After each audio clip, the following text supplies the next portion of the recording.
தமிழ்ல வாஞ்சை அப்படின்ற ஒரு வார்த்தை இருக்கு. வாஞ்சை அப்படின்னா ஒரு அன்பு, பாசம், அந்த மாதிரி ஒரு சொல், அந்த பொருள் அது.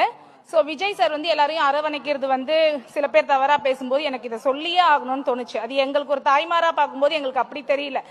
எங்க வீட்டோட ஒரு அப்பா ஒரு வாஞ்சையோட ஒரு குழந்தைய கட்டி பிடிச்சு முத்தம் கொடுத்தா எப்படி இருக்கும் எங்களுக்கு? ஒரு தாய் மாமனா எங்களோட அண்ணன் இருந்து ஒரு அக்கா பிள்ளையோ தங்கை பிள்ளையோ பார்த்து ஒரு அன்பும் இருக்கும், அதுல ஆசையும் இருக்கும், அதே சமயத்துல ஒரு அக்கறையும் இருக்கும் ஒரு தாய் மாமாவிற்கு. அப்படிதான் நாங்க விஜய் சாரை பாக்குறோம். எங்களுக்கு அதுல எந்த ஒரு கள்ளங்கபடமும் இல்ல.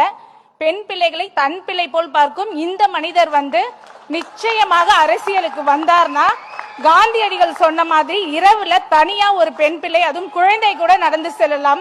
கண்டிப்பா நீங்க தமிழக முதல்வரா வரணும்னு நாங்க கடவுள்கிட்டயே வேண்டிட்டு இருக்கோம். அது நிச்சயமா பலிக்கும் 100%. ரொம்ப ரொம்ப நன்றி சார்.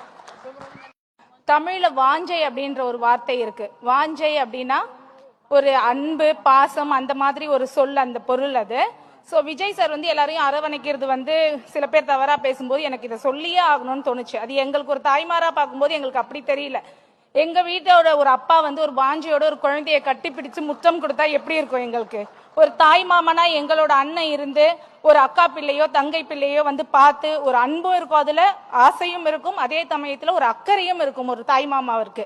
அப்படிதான் நாங்க விஜய் சாரை பாக்குறோம். எங்களுக்கு அதுல எந்த ஒரு கள்ளங்கபடமும் இல்ல. பெண் பிள்ளைகளை தன் பிள்ளை போல் பார்க்கும் இந்த மனிதர் நிச்சயமாக அரசியலுக்கு வந்தார்னா காந்தியடிகள் சொன்ன மாதிரி இரவுல தனியா ஒரு பெண் பிள்ளை, அதுவும் குழந்தை கூட நடந்து செல்லலாம். கண்டிப்பா நீங்க தமிழக முதல்வரா வரணும்னு நாங்க கடவுள்கிட்டயே வேண்டிட்டு இருக்கோம். அது நிச்சயமா பலிக்கும் 100%. ரொம்ப ரொம்ப நன்றி சார்.